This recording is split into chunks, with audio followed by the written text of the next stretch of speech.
The harsh blast of the hunting rifle echoed across the mountain trail as Nora Marshall watched her husband's body crumple to the ground, blood seeping into the dusty Colorado soil beneath him. It was May 1876, and what should have been a journey of hope toward a new life had become a nightmare in the blink of an eye. Ethan had stepped away to hunt for their dinner when the accident happened, his rifle misfiring as he slipped on loose rock. Now Nora stood frozen, her two children clinging to her skirts as the reality of their situation crashed down upon her like an avalanche. "Mama," 7-year-old Alice's voice quivered, her eyes wide with fear. "Why isn't Papa getting up?" Nora couldn't answer. Her throat had closed up, and the enormity of their predicament paralyzed her. They were 3 days from their destination of Black Hawk, Colorado, stranded halfway up a mountain trail with limited supplies, no horse having lost theirs to illness 2 days prior, and now no husband to guide them through the wilderness. 4-year-old James began to whimper, sensing his mother's distress. "I want Papa," he cried, burying his face in Nora's skirt. Nora knelt down, pulling her children close, forcing herself to be strong though she felt anything but. "Papa has gone to heaven, my darlings," she whispered, her voice breaking on each word. "We need to be brave now, very brave." The sun was already beginning its descent behind the mountains, painting the sky in hues of orange and pink that seemed obscenely beautiful against their tragedy.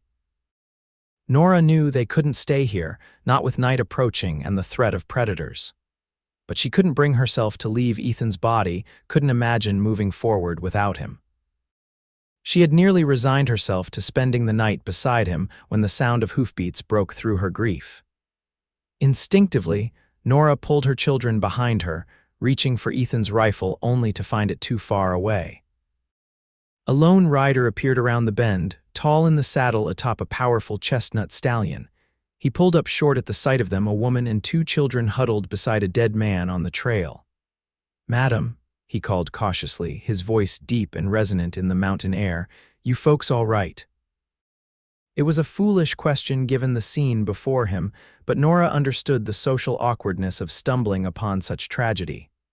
"My husband," she managed, gesturing weakly toward Ethan's body. "An accident with his rifle." The stranger dismounted in one fluid motion, revealing himself to be a tall man with broad shoulders and sun-weathered skin. His clothes marked him as a cowboy worn leather chaps over denim trousers, a faded blue shirt, and a dust-covered hat that he removed respectfully as he approached. "Name's Owen Patterson," he said, kneeling to check Ethan, though it was clear no help was needed. "I'm mighty sorry for your loss, madam." Nora nodded numbly, watching as this stranger, this Owen Patterson, closed her husband's eyes with gentle fingers. "I'm Nora Marshall," she said finally. "These are my children, Alice and James." Owen Patterson looked around at their meager camp, taking in their situation with sharp eyes the color of the sky at dusk. "You folks headed to Black Hawk?" "Yes," Nora confirmed. "My sister lives there. We were going to join her after our farm failed in Kansas." Owen nodded, considering their predicament. "Night's coming on fast, Mrs. Marshall. We need to make camp," and he hesitated, glancing at the children. "See to your husband proper before continuing on." Something in his steady gaze, in the calm assurance of his presence, made Nora feel the first glimmer of hope since Ethan's fall. This stranger had no obligation to help them, yet he spoke as if their welfare was already his responsibility. "You'll help us?" she asked, hating the vulnerability in her voice but unable to mask it. "Yes, madam," he replied without hesitation. "I'll see you and your little ones safely to Black Hawk." That night, after the children had finally fallen asleep beneath the stars, Owen helped Nora bury her husband of 9 years. They worked by lantern light, digging into the rocky soil until they had created a resting place worthy of the man who had been the center of Nora's world since she was 18 years old. As they placed the last rocks over the grave to protect it from scavengers, Nora found herself studying the cowboy who had appeared like a guardian angel on their path. His face was kind beneath its weathering, with crow's feet at the corners of his eyes speaking of smiles more than frowns, though at the moment he wore a solemn expression befitting their task. "Thank you," she said softly as they stood over the finished grave. "I don't know what we would have done if you hadn't come along." Owen adjusted his hat, uncomfortable with her gratitude. "Just doing what any decent man would, Mrs. Marshall. Please call me Nora," she said. "After what we've just done together, formality seems strange." He nodded, the ghost of a smile touching his lips. "Nora, then. May I ask what brings you to this trail, Mr. Patterson?" she questioned, realizing she knew nothing about the man who now held their lives in his hands. "Owen," he corrected gently. "I've been working cattle drives between Colorado and Kansas for the past 5 years. Was heading back to Black Hawk myself when I came upon you folks." He paused, adding, "I have a small ranch outside town, nothing fancy, but it's mine." Nora absorbed this information, finding comfort in the normalcy of it. "How far are we from Black Hawk?" 3 days' ride under good conditions," Owen replied honestly. "Bit longer on foot with little ones, but my horse can carry them when they tire." "I can't ask you to delay your journey for us," Nora protested, though the thought of traversing the wilderness alone with her children terrified her. Owen's expression softened. "You didn't ask, Nora," I offered, "and I don't make offers I don't intend to keep." The simplicity of his statement, the quiet honor behind it, moved Nora deeply. She nodded, unable to speak past the lump in her throat. Owen seemed to understand.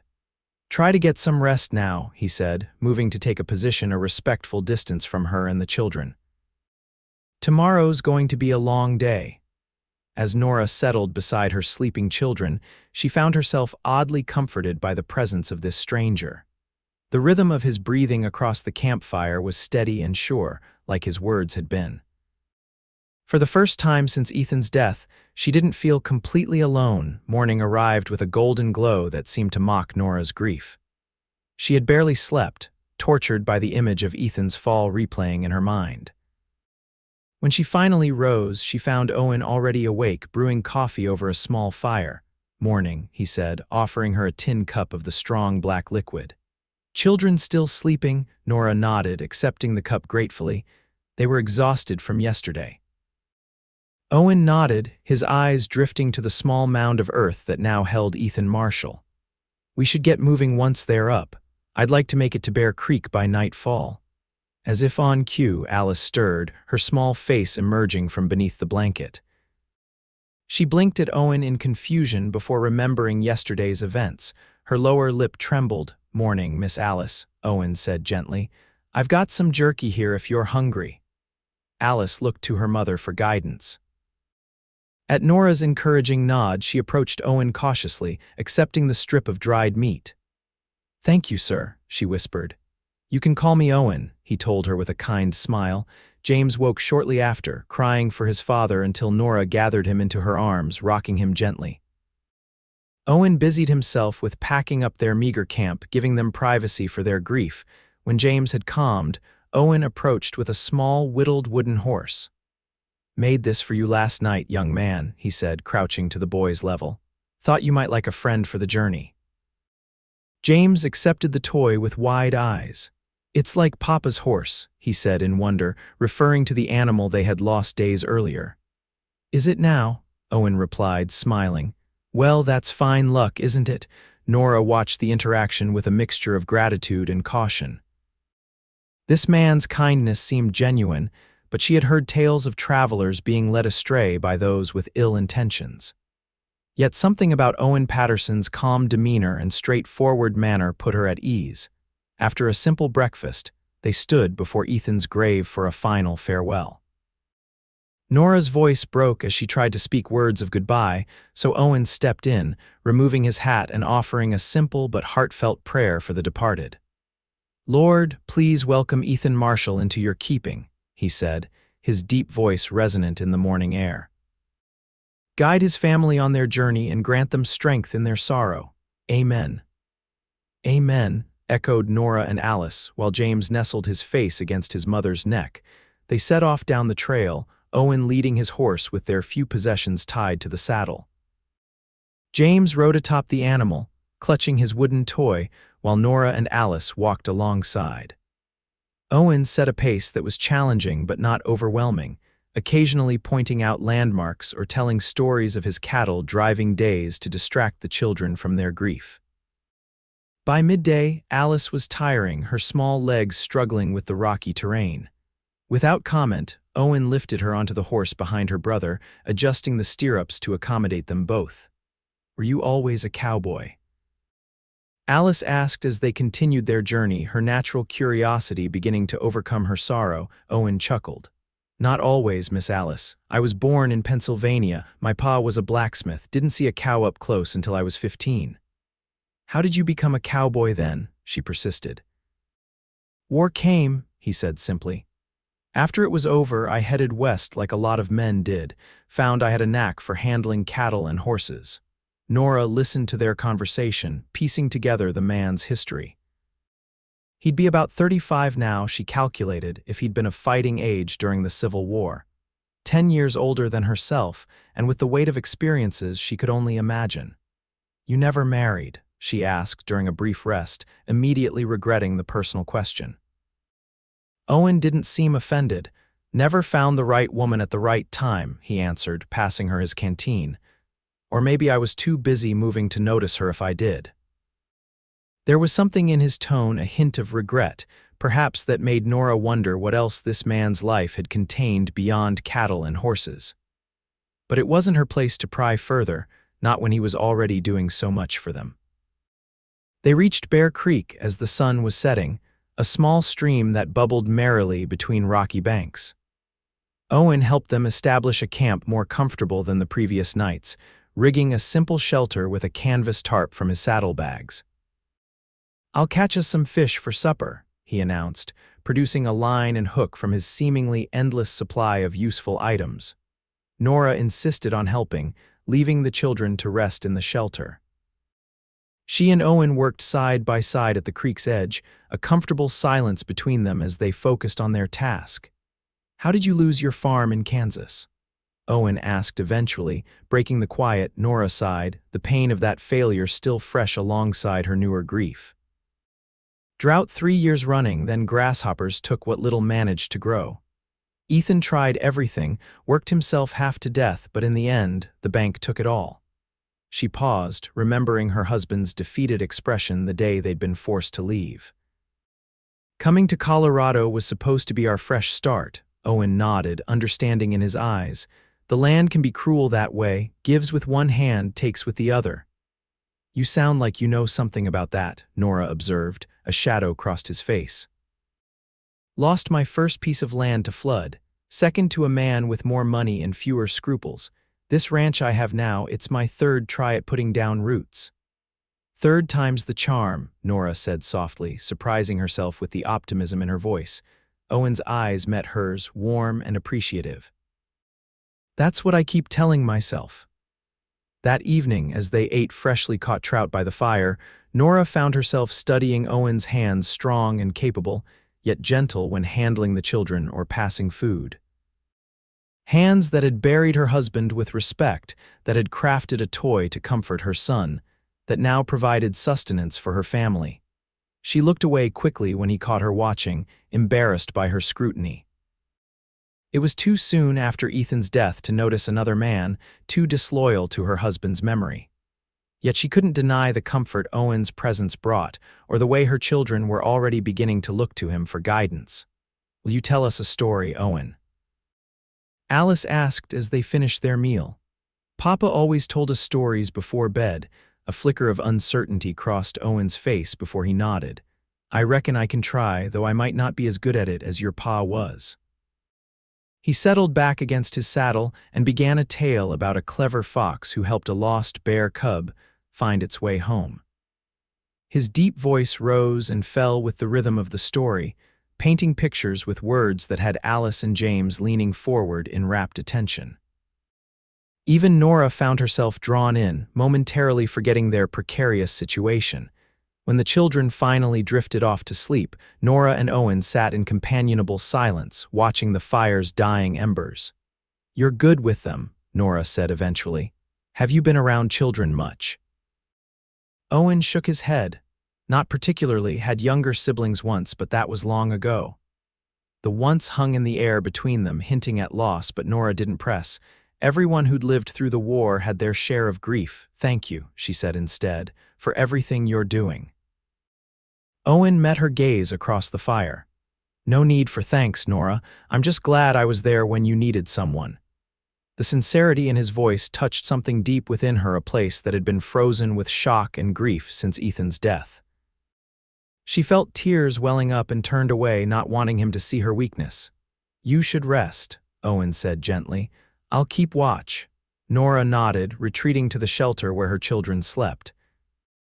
As she drifted toward sleep, she realized that for the first time since losing Ethan, she felt a fragile sense of safety. The next 2 days followed a similar pattern. They walked from sunrise until sunset, Owen alternating the children on his horse when they tired.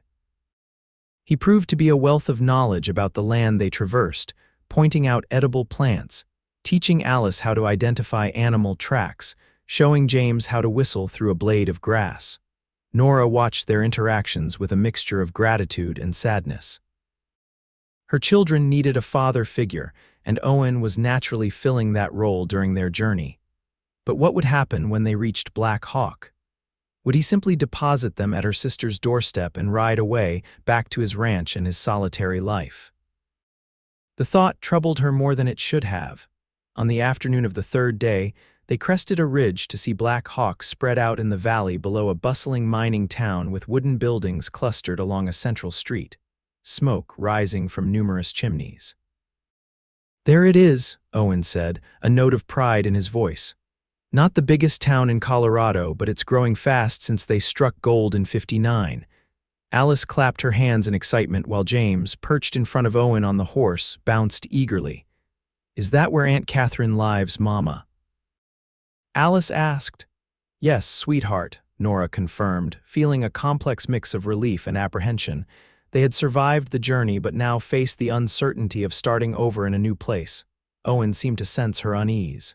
"Your sister expecting you?" "Yes, though we're arriving later than planned," Nora replied. "Catherine and her husband Henry own the Mercantile on Main Street. They've been in Black Hawk for 5 years now." Owen nodded, his expression revealing nothing of his thoughts. "I know the place, good folks from what I've heard." They made their way down into the valley as the sun began its descent, casting long shadows across their path. Nora felt increasingly nervous as they approached civilization. She was acutely aware of her disheveled appearance after days on the trail, of her status as a new widow, of her dependence on the man beside her. The streets of Black Hawk were busy with miners returning from their shifts, merchants closing up shops, and women hurrying to complete errands before dark. More than a few curious glances were cast their way, a trail-worn woman and 2 children being escorted by a cowboy known to some of the townspeople. "Patterson," called a man from outside the livery stable, "didn't expect to see you back so soon." Owen raised a hand in greeting but didn't stop to chat. "Just getting Mrs. Marshall and her children to her sister's place, Tom. Catch up with you later." Nora felt a rush of gratitude for his focus on their mission. She wasn't ready to face questions or curious stares, wasn't prepared to explain her sudden widowhood to strangers. They turned onto Main Street, and Owen pointed to a 2-story wooden building with Miller's Mercantile painted in large letters across the front. "That would be your sister's place, I reckon." Nora nodded, her heart pounding as they approached. What would Catherine think of her arriving like this, destitute, widowed, dependent on the kindness of a stranger? Before they reached the store, the door flew open, and a woman with the same dark hair as Nora rushed out, her face a mask of concern and relief. "Nora," Catherine cried, rushing toward them. "We've been so worried. You were expected days ago." Nora found herself engulfed in her sister's embrace, the familiar scent of lavender bringing tears to her eyes. "Catherine," she managed, her voice breaking. "Oh, Catherine." Her sister pulled back, taking in Nora's haggard appearance and the absence of her husband. Understanding dawned in her eyes. "Ethan?" Nora shook her head, unable to speak the words. Catherine's hand flew to her mouth. "Oh, my dear girl," she whispered, pulling Nora close again. After a moment, she composed herself, turning to the children who were watching wide-eyed from atop Owen's horse. "Alice, James, come give your Aunt Catherine a hug," she said, forcing brightness into her voice for their sake. Owen helped the children down and they rushed to their aunt's welcoming arms. While Catherine was occupied with them, a man emerged from the store tall and solidly built, with kind eyes behind wire-rimmed spectacles. "Henry," Nora greeted her brother-in-law with relief. "Thank God you've arrived safely," Henry Miller said, embracing her briefly before turning his attention to Owen. "And who might you be, sir?" Owen removed his hat respectfully. "Owen Patterson. I came across Mrs. Marshall and her children on the trail after her husband's accident. Thought it best to see them safely to town." Henry extended his hand, which Owen shook firmly. "We're in your debt, Mr. Patterson. Please come inside. You must be exhausted from your journey." Owen hesitated, glancing at Nora as if seeking her permission to continue in their company. She nodded almost imperceptibly, not ready yet to lose the steady presence that had guided them through the past 3 days. Inside the mercantile, Catherine quickly closed up shop, turning the sign to "closed" and ushering them through to the living quarters at the back. The modest but comfortable home was a stark contrast to the wilderness they'd been traversing, and Nora felt almost dizzy with the transition. While Catherine took the children upstairs to wash up, Henry poured whiskey for himself and Owen, offering Nora tea, which she gratefully accepted. The men stood awkwardly, waiting for her to speak. "Ethan's rifle misfired," she said finally, staring into her teacup. 3 days from here he was." She swallowed hard. "He died instantly." Henry murmured his condolences while Owen remained silent, his presence a steady support across the room. "If Mr. Patterson hadn't come along when he did, I don't know what would have become of us," Nora continued. "He buried Ethan, kept us safe, led us here." "We can never repay such a debt," Henry said, turning to Owen, "but please know you'll always be welcome in our home." Owen shifted uncomfortably. "No debt to repay, just did what needed doing." He drained his whiskey and set down the glass. "I should be getting onto my place before dark." Nora felt a sudden panic at the thought of him leaving. He had been their protector, their guide, their connection to Ethan's final moments. Without him, she would have to face the full reality of her widowhood. "You'll stay for supper, surely," Catherine insisted, returning to the room.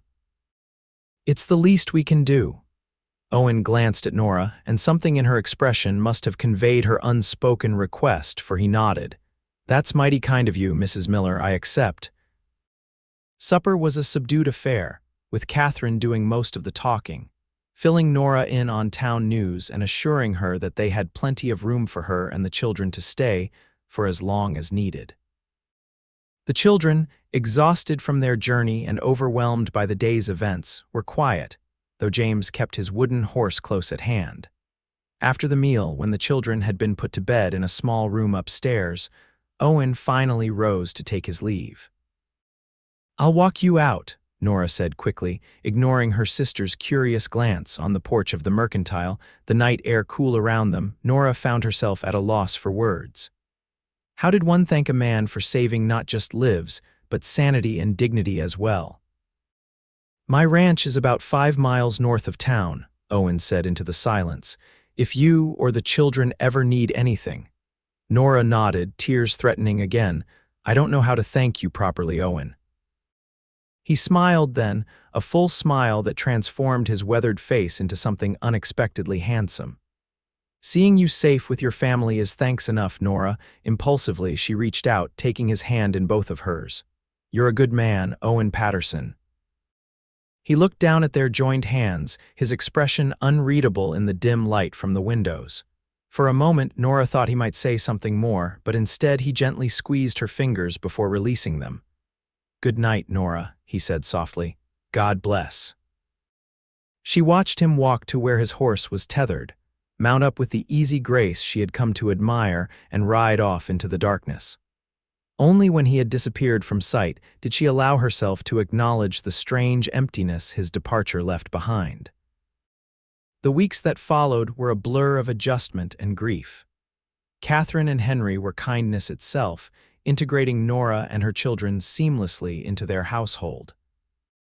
Henry offered Nora work in the mercantile, which she gratefully accepted, while the children quickly made friends with their cousins Catherine's boys, aged 8 and 10. Life began to establish a new rhythm. Mornings in the store, afternoons helping Catherine with household tasks, evenings spent telling the children stories about their father, ensuring his memory remained vivid in their minds. Nora wore her widow's blacks and accepted the condolences of the townspeople with quiet dignity. But sometimes, in the rare moments of solitude, she found her thoughts straying to Owen Patterson. Had he returned safely to his ranch? Was he alone there, or did he have workers to keep him company? Did he ever think of them, the broken family he had rescued on the trail? A month after their arrival in Black Hawk, Alice approached her mother as she was stocking shelves in the mercantile. "Mama, when will we see Owen again?" she asked, the question so unexpected that Nora nearly dropped the can of peaches she was holding. "I don't know, sweetheart," she answered honestly. "Mr. Patterson has his own life, his ranch to tend to." Alice frowned, "But he said we could visit. Don't you want to see him too, Mama?" Nora felt heat rise to her cheeks at her daughter's perceptiveness. "Of course I do, Alice. He was very kind to us, but we can't impose on his kindness further." "Uncle Henry says he comes to town for supplies every few weeks," Alice persisted. "Maybe he'll visit us then." "Maybe," Nora agreed, more to end the conversation than from any real expectation.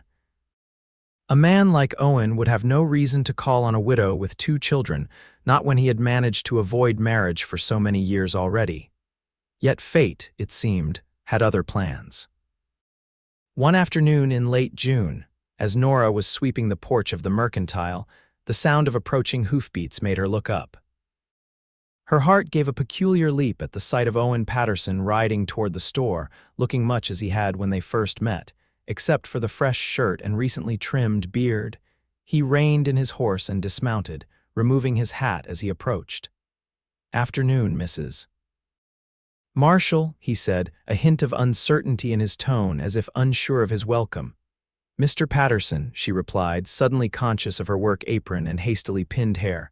"How nice to see you." A smile played at the corners of his mouth. "Thought we'd agreed on Owen and Nora."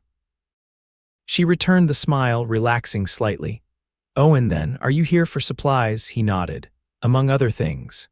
His eyes held hers for a moment longer than strictly necessary, and Nora felt a warmth spread through her that had nothing to do with the summer sun. "Mama, Owen's here." Alice's excited voice broke the moment as she burst from the store, followed closely by James, who let out a whoop of delight at the sight of the cowboy. Owen crouched down to greet the children, accepting their enthusiastic hugs with a look of pleased surprise. "Well now, you 2 have grown since I saw you last," he commented, producing 2 peppermint sticks from his pocket as if by magic. Henry emerged from the store, smiling broadly at the scene. "Patterson, good to see you, man. Come on in, Catherine's just made a fresh pot of coffee." Owen glanced at Nora, who nodded encouragingly. "I wouldn't say no to that," he agreed, following the children inside. The visit stretched from a quick stop for supplies into an invitation to stay for supper, which Owen accepted with flattering alacrity. Nora found herself watching him across the table, noticing the way he listened attentively to everyone's conversation, the gentle humor in his responses to the children's questions, the respect with which he treated Henry and Catherine. After the meal, as the summer evening lingered in golden light, Henry suggested they all take a walk through town. Catherine declined, citing dishes to be washed, and Henry decided to stay and help her, leaving Nora to accompany Owen and the children. They strolled along Main Street, the children running ahead to peer into shop windows while Nora and Owen followed at a more sedate pace. "How are you settling in?" Owen asked, his deep voice pitched low for her ears only. "Well enough," Nora replied. "Catherine and Henry have been wonderful." "The children seem happy here, and you?" he pressed gently. Nora considered the question, appreciating that he had asked about her specifically, not just as an extension of her children. "I'm surviving," she said finally. "Some days are harder than others." Owen nodded, understanding in his eyes. "Grief takes its own time, can't be rushed."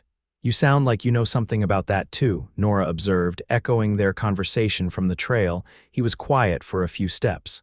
Lost my family in '63, parents and 3 younger siblings. Raiders came through our town while I was away fighting. Nora's heart ached for him.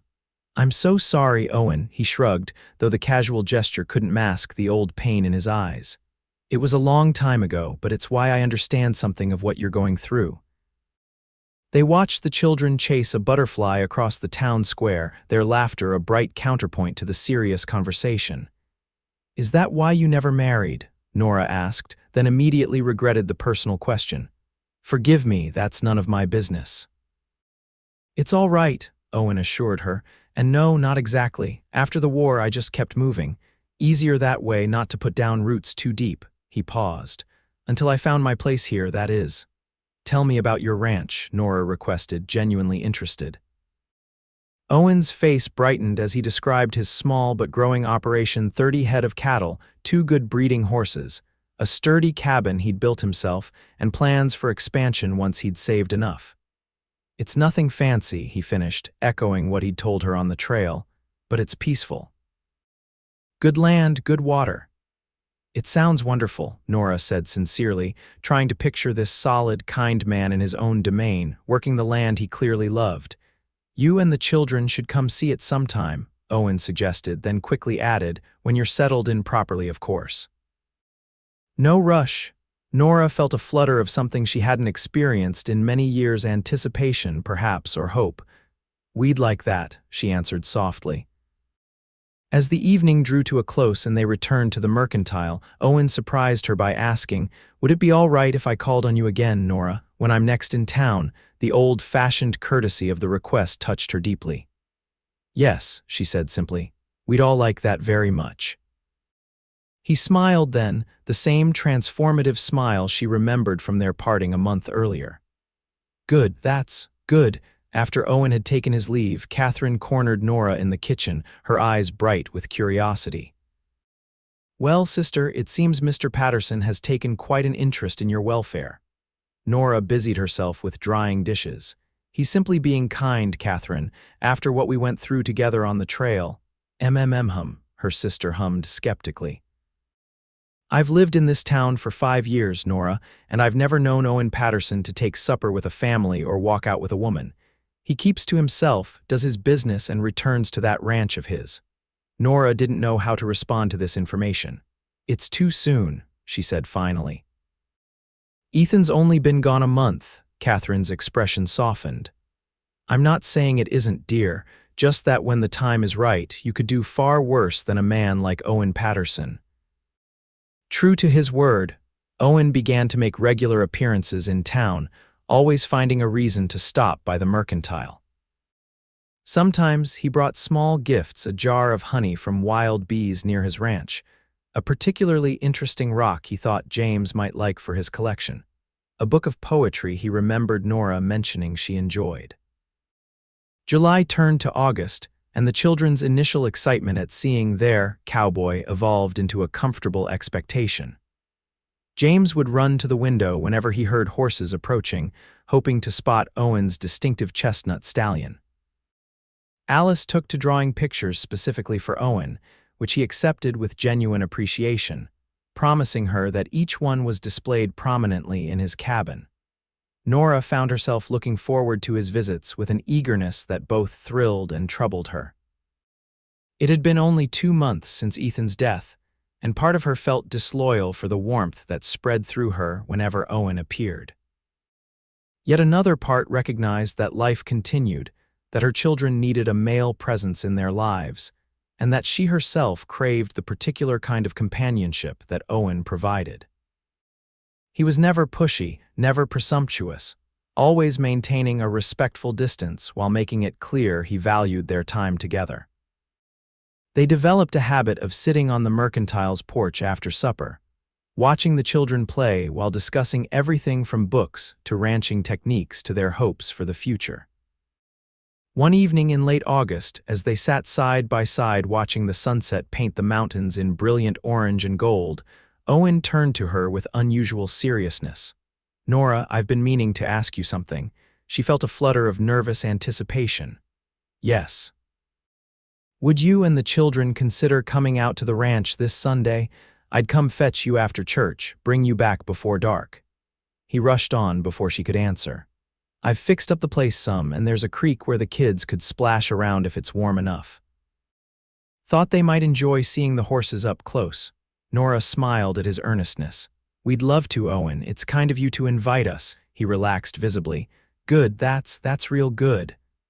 Sunday arrived with perfect late summer weather, warm sunshine tempered by a gentle breeze. After church services, Owen appeared with a wagon instead of his usual mount, helping Nora and the children aboard with courtly manners that made several of the church ladies exchange knowing glances. The journey to his ranch took less than an hour, during which the children peppered Owen with questions about his animals, his daily routine, and whether he ever got lonely living by himself. You get scared at night all alone? James asked with the bluntness of a 4-year-old. Owen chuckled. Not usually, partner. Got my dog Blue to keep me company and warn me if anything's amiss. You have a dog, both children exclaimed in unison, their excitement reaching new heights. Sure do, best cattle dog in the territory. As they crested a small rise, Owen's ranch came into view, a neat cabin nestled against a stand of pines, with several outbuildings, corrals, and a small herd of cattle grazing in a meadow beyond. It was modest but well kept, everything in its place with the precision Nora had come to associate with Owen himself. It's beautiful, she said sincerely, taking in the spectacular mountain backdrop and the tidy homestead. Owen's eyes crinkled with pleasure at her approval. Been working on it for 3 years now, still plenty to do, but it's coming along. They were greeted enthusiastically by Blue, a medium-sized black and white dog who danced around the wagon with obvious joy at his master's return. The children were instantly enchanted, and Owen made sure to introduce them properly, showing them how to let Blue sniff their hands before petting him. The day unfolded with the relaxed rhythm of country life. Owen showed them around the property, pointing out recent improvements with quiet pride. He let James help feed the horses while Alice collected eggs from the small chicken coop. Nora was impressed by the vegetable garden behind the cabin, neat rows of corn, beans, potatoes, and other staples. You do all this yourself? She asked, gesturing to the well-tended plot. Owen nodded. Most of it. Hire help for roundup and branding, but day to day it's just me and Blue. Inside, the cabin was simple but surprisingly comfortable, with a stone fireplace, sturdy wooden furniture, and shelves lined with books, far more than Nora would have expected from a cowboy. She noted with a smile that Alice's drawings were indeed prominently displayed, tacked carefully to one wall. After a hearty meal of beef stew that Owen had prepared before church, nothing fancy, but it fills the belly, they spent the afternoon by the creek. The children splashed in the shallows, shrieking with delight when Blue joined their water play, while Nora and Owen sat on a fallen log nearby, talking easily about everything and nothing. They seem happy here, Owen observed, watching Alice show James how to float a leaf boat downstream. They are, Nora agreed. It's good for them to be out of town, away from all the well-meaning but constant reminders of their loss. She glanced at him. You're good with them, you know. Not all men have that patience. Owen looked pleased at the compliment. They make it easy. Good kids. After a pause, he added more softly, You've done well with them, Nora, raising them right. The simple praise warmed her more than it should have. Thank you, I'm trying my best. As the sun began its descent toward the mountains, Owen suggested they head back to town. The children protested, begging for more time with Blue and the horses. Can't we stay longer, Mama? Alice pleaded, her dress hem still damp from the creek. Before Nora could answer, Owen interjected gently. Tell you what, Miss Alice, if your mama agrees, you all can come back another day. Maybe stay a bit longer next time. Both children turned hopeful eyes to their mother. Nora felt a rush of affection for this man who had so carefully included her authority in his offer. I think that could be arranged, she said, rewarded by the children's cheers and Owen's quiet smile. On the ride back to town, James fell asleep against Nora's side, worn out from the day's adventures. Alice, fighting to keep her eyes open, asked drowsily, "Owen, do you ever wish you had children of your own?" The innocent question hung in the air between the adults. Nora felt her cheeks warm, but Owen answered without hesitation, his eyes on the road ahead. "Yes, Miss Alice, I surely do." Nothing more was said on the subject, but something shifted between them that evening, an acknowledgement of possibilities that hadn't been voiced before. As September brought cooler weather and changing leaves, Owen's visits to town increased in frequency. He began helping Henry with heavy work around the mercantile, repairing shelves, restocking feed sacks, chopping firewood for the coming winter. His assistance was offered so naturally that it soon became expected, and he often stayed for supper afterward. The townspeople began to take notice. Nora overheard whispers in church, caught speculative glances in the mercantile.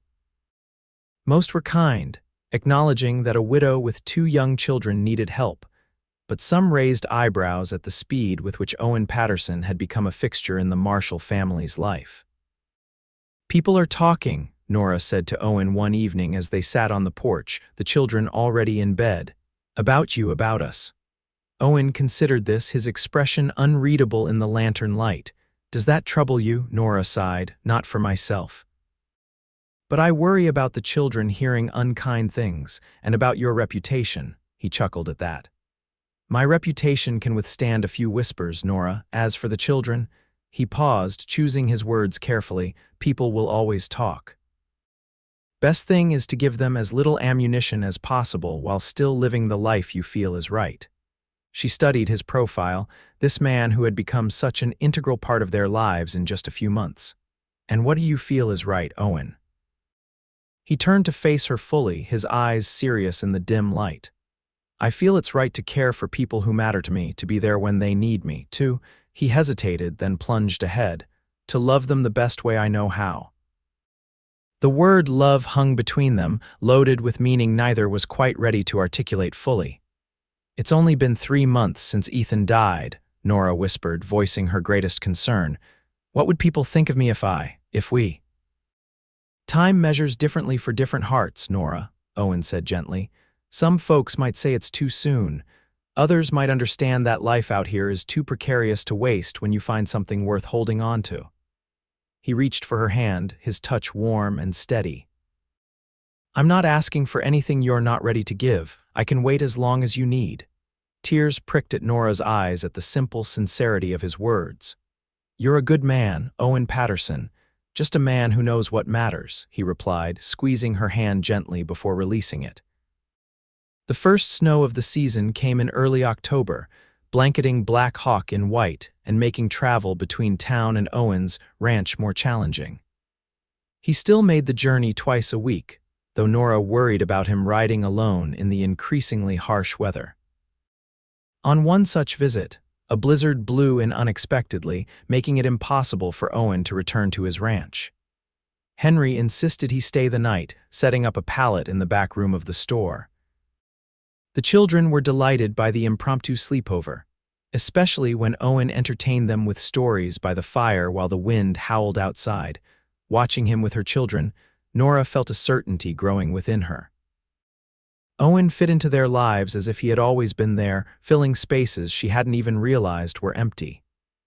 His steady presence, his quiet strength, his genuine affection for her children all combined to create feelings she could no longer deny, even to herself. Later, after the children had gone to bed and Catherine and Henry had retired to their room, Nora found Owen still sitting by the fire, stoking the embers. "May I join you?" she asked softly. He looked up, his face lighting with pleasure at the sight of her. "Always." She settled beside him on the hearth rug, drawing comfort from the fire's warmth and his presence. For a while they sat in companionable silence, listening to the storm outside. "I've been thinking," Nora said finally, gathering her courage, "about what you said about knowing what matters." Owen turned to her, his full attention evident in his posture. "And what conclusions have you come to?" "That life is indeed too precarious to waste," she said, meeting his gaze steadily. "That my children need stability and love, that I—" She faltered, then pushed on. "That I have feelings for you that go beyond friendship or gratitude." The firelight caught the emotion that crossed Owen's face: hope, joy, and a touch of disbelief. "Nora," he said, her name almost a prayer on his lips, "are you certain? I don't want you to feel rushed or obligated in any way." She smiled at his concern. "I'm certain that I want to explore these feelings, Owen, to see where they might lead us, if you're willing." In answer, he reached for her hand, bringing it to his lips in a gesture so tender it brought tears to her eyes. "I've been falling in love with you since I found you on that mountain trail," he confessed. "You and those children have become the center of my world, Nora Marshall." The admission, so simply stated yet so profound, broke something loose inside her, a barrier she had erected around her heart after Ethan's death. "I think I've been falling in love with you too," she whispered, "even when I tried not to." Owen's eyes were bright with emotion as he leaned forward slowly, giving her every chance to pull away. When she didn't, he brushed his lips against hers in a kiss so gentle it felt like a question. Nora answered by returning the pressure, her hand coming up to rest against his cheek. The kiss was brief but meaningful, a promise of more to come when they were both ready. When they parted, Owen rested his forehead against hers for a moment, his eyes closed as if memorizing the feeling. "Whatever happens between us," he said softly, "know that I'll always respect Ethan's memory for your children. He'll always be their father."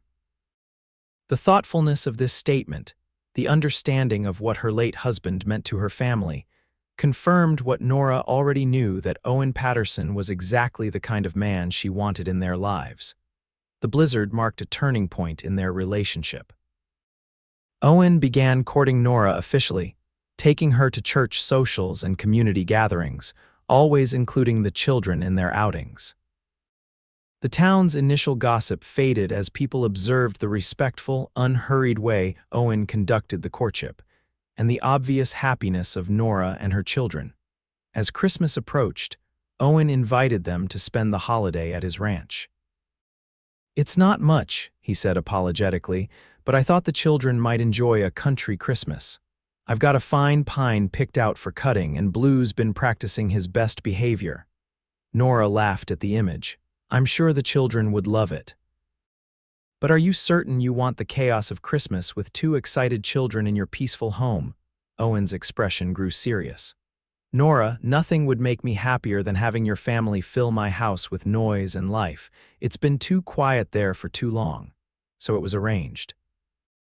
On Christmas Eve, Owen arrived with his wagon, packed with blankets to ward off the December cold. The children, barely containing their excitement, bounced on the seat between the adults as they made their way to the ranch, singing carols and speculating about what Santa might bring. The cabin, when they arrived, had been transformed. Owen had decorated with pine boughs, red ribbons, and candles in every window. A large pine tree stood in one corner, awaiting ornaments. A fire roared in the hearth, filling the space with warmth and the scent of wood smoke. "Oh, Owen," Nora breathed, taking in the effort he had made. "It's wonderful." The children ran from discovery to discovery, exclaiming over the stockings hung by the fireplace, one for each of them, plus Owen and even Blue, and the ingredients laid out for Christmas cookies. "I remembered you mentioning your mother's tradition of baking on Christmas Eve," Owen explained, somewhat shyly. "Thought you might want to continue it with your children."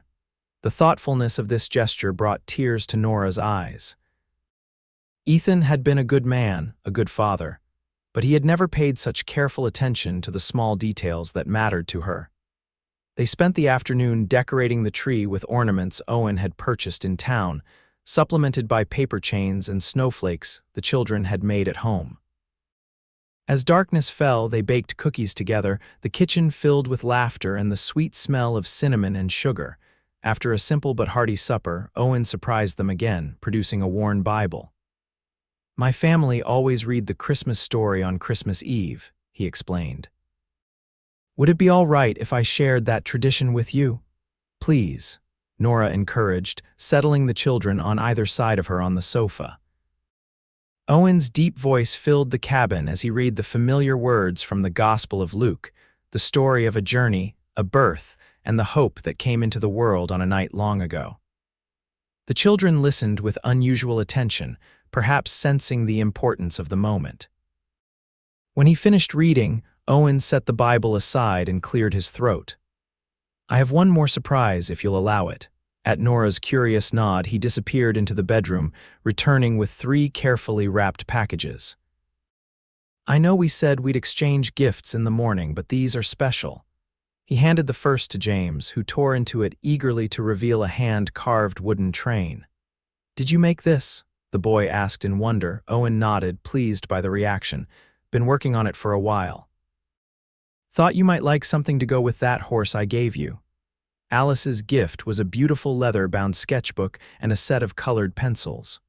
"For all those wonderful drawings you make," Owen explained as she hugged him fiercely in thanks. Finally, he turned to Nora, offering a small package with a hint of nervousness in his eyes. She unwrapped it carefully to find a delicate silver locket on a slender chain. When opened, it contained a tiny daguerreotype of her children on one side, the space on the other currently empty. "It's beautiful, Owen," she said, genuinely moved by the thoughtfulness of the gift. "Would you help me put it on?" He stepped behind her, his fingers warm against her neck as he fastened the clasp. When he moved back around to face her, his expression was solemn. "Nora, I know it's only been 5 months since you lost Ethan. I know you're still healing, still finding your way forward, but I want you to know that I love you and Alice and James. You've brought joy back into my life when I thought I'd never have a family again." He took a deep breath. "I'm not asking for anything tonight, just wanted you to know what's in my heart. When you're ready, if you're ever ready, I'd like to ask you a very important question." The children, who had been watching this exchange with interest, looked between the adults with wide eyes. "Are you going to marry Mama?" Alice asked bluntly, causing Owen to flush and Nora to gasp. "Alice," Nora admonished, though without real anger. Owen recovered quickly, crouching to the girl's level. "That would be entirely up to your mama, Miss Alice, and to you and your brother as well. A family makes decisions together." James, not to be left out, piped up, "I think you should marry Mama, then you could tell us stories every night, not just when you visit." Nora felt her cheeks burning, but Owen just smiled. "That would be nice, wouldn't it? But these things take time." "It's a big decision." Later, after the children had been tucked into the small trundle bed Owen had prepared for them, Nora joined him by the fire, her heart full of emotions she was still sorting through. "I'm sorry about Alice's directness," she began. "She's at an age where, don't apologize," Owen interrupted gently. "Children have a way of cutting straight to the heart of matters, and she only asked what I've been thinking about for weeks now." Nora touched the locket at her throat, feeling its weight as a symbol of possibilities. "Owen, I care for you deeply.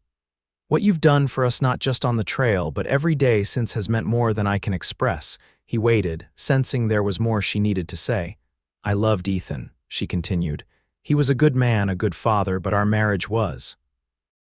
She searched for the right words. "It was a practical partnership more than a great passion. We cared for each other, respected each other, but there were things I think we both wished were different." Owen nodded, encouraging her to continue. "What I feel for you is different," Nora admitted, her voice dropping to nearly a whisper. "It's deeper somehow, more complete, and that scares me because I never expected to love again after Ethan died. Part of me feels disloyal for these feelings, especially so soon." "Loving me doesn't diminish what you had with Ethan," Owen said softly. "Just as loving you doesn't erase my past or the family I lost. Love multiplies, Nora, it doesn't divide." The simplicity and wisdom of his words moved her deeply. "When did you become so wise about matters of the heart, Cowboy?" she asked, a hint of teasing in her tone to lighten the moment. He smiled, the firelight catching in his eyes. "Been doing a lot of thinking these past months about what matters, about second chances." Nora reached for his hand, interlacing their fingers. "I'm not ready to answer the question you haven't asked yet," she said honestly, "but I'm getting closer every day." Owen brought their joined hands to his lips. "That's all I need to know, Nora." "I meant what I said. I can wait as long as you need."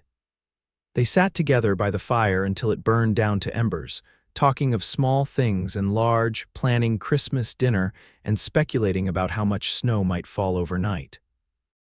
It felt natural, right, in a way that made Nora's earlier fears seem less substantial. Christmas Day dawned clear and cold, with fresh snow glistening in the morning sun. The children woke early, their excitement infectious as they discovered the filled stockings and presents beneath the tree. Owen had thought of everything practical gifts like warm mittens alongside toys and books he had noticed them admiring in the mercantile.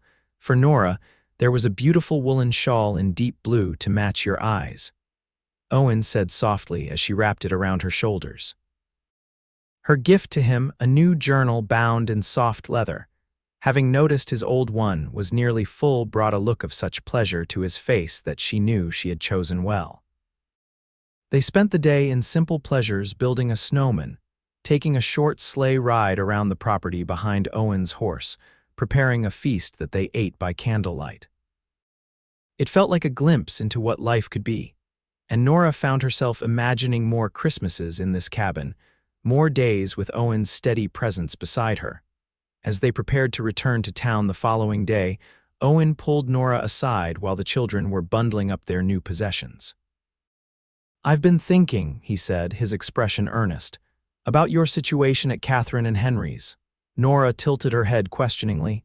"What about it? You mentioned they're expecting their third child in the spring. That space is getting tight." It was true.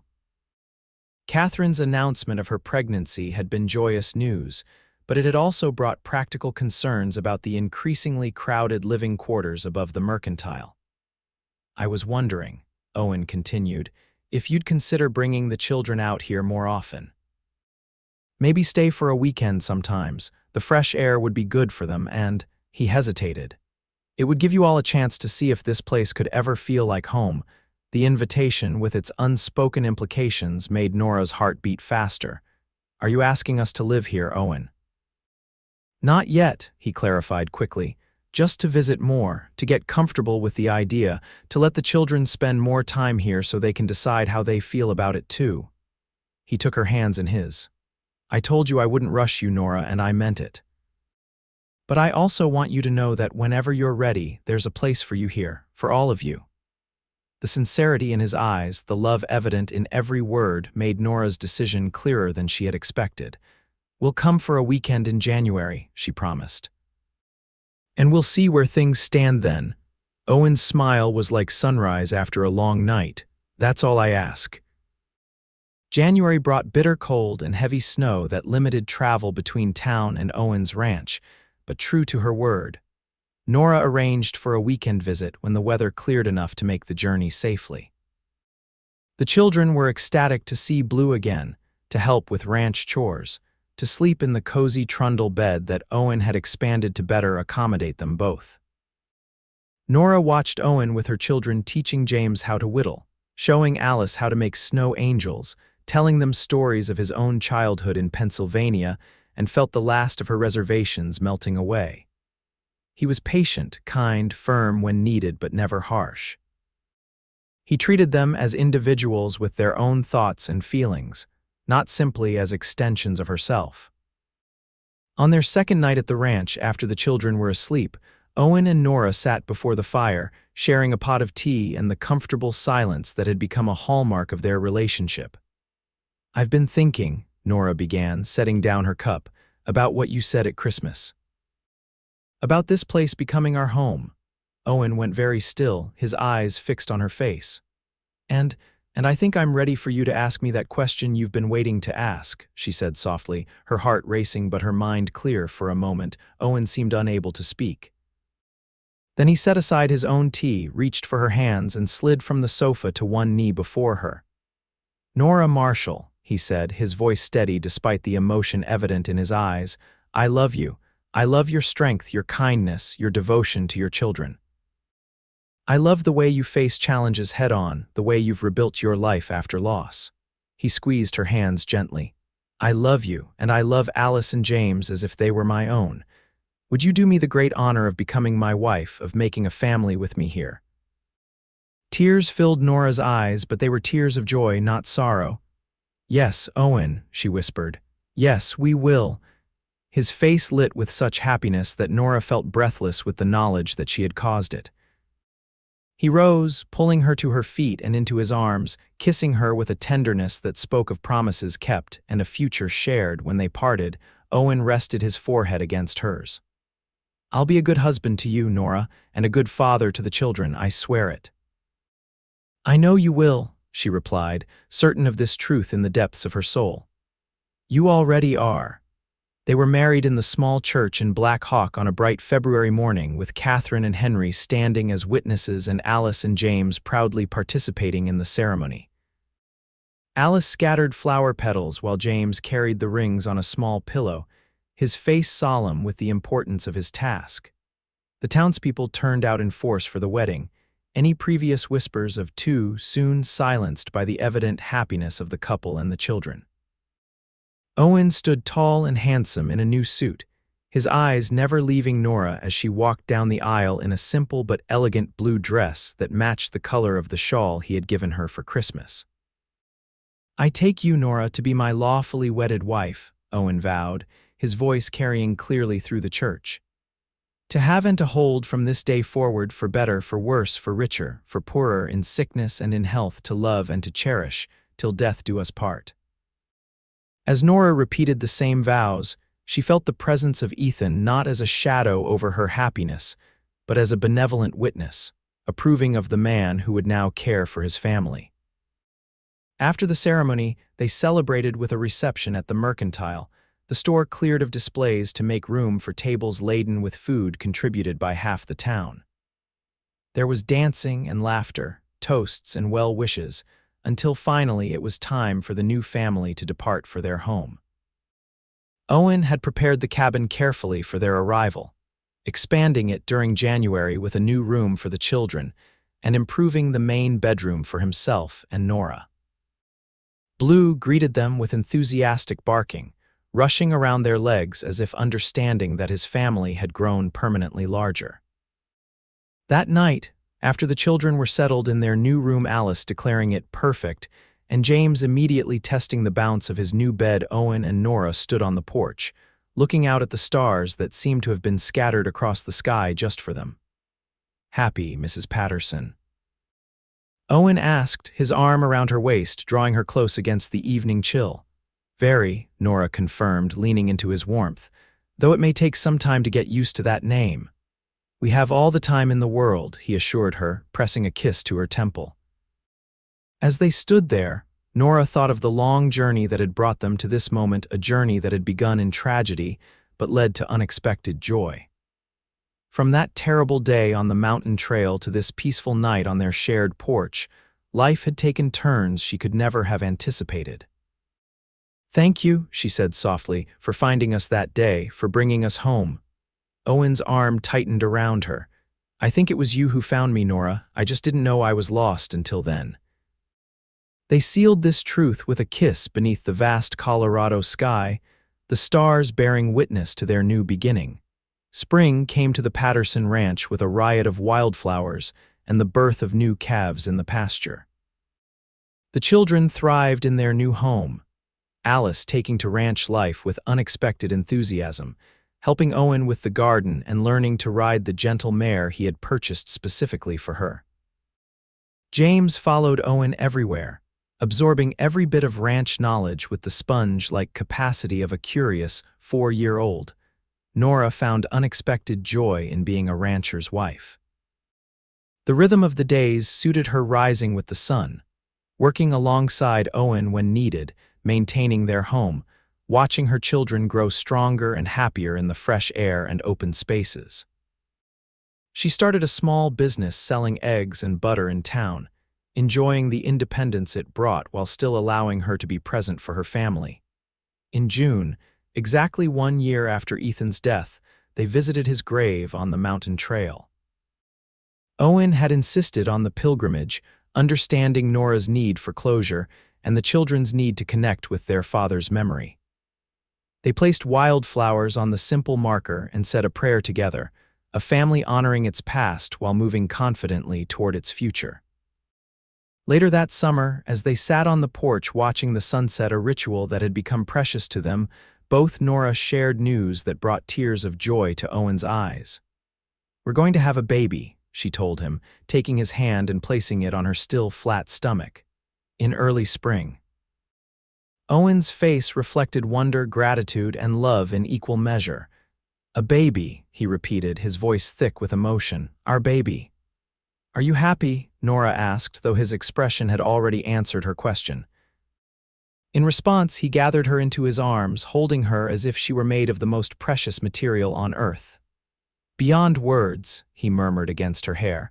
"Beyond measure." When they told the children the next morning, their reactions were everything Owen and Nora could have hoped for: excitement, curiosity, and a flood of questions about when the baby would arrive and whether it would be a boy or a girl. "Either way," Owen assured them, "this baby will be very lucky to have such fine older siblings to look after it." The months of Nora's pregnancy passed in a blur of preparations and anticipation. Owen expanded the cabin again, adding a small nursery adjacent to their bedroom. He worked tirelessly to ensure Nora's comfort, taking on extra chores and enlisting the children's help to allow her to rest when needed. Their son, Samuel Ethan Patterson, was born on a clear April morning in 1877, with Catherine serving as midwife and Owen pacing anxiously outside the bedroom door until the infant's first cry brought him rushing in. Nora would never forget the look on Owen's face as he held his son for the first time, a mixture of awe, love, and profound gratitude that mirrored exactly what she felt in her own heart. "He's perfect," Owen whispered, one finger gently stroking the baby's cheek, "just like his mother." Alice and James were equally enchanted with their new brother, arguing good-naturedly over who would get to hold him first and making grand plans for all they would teach him when he was older.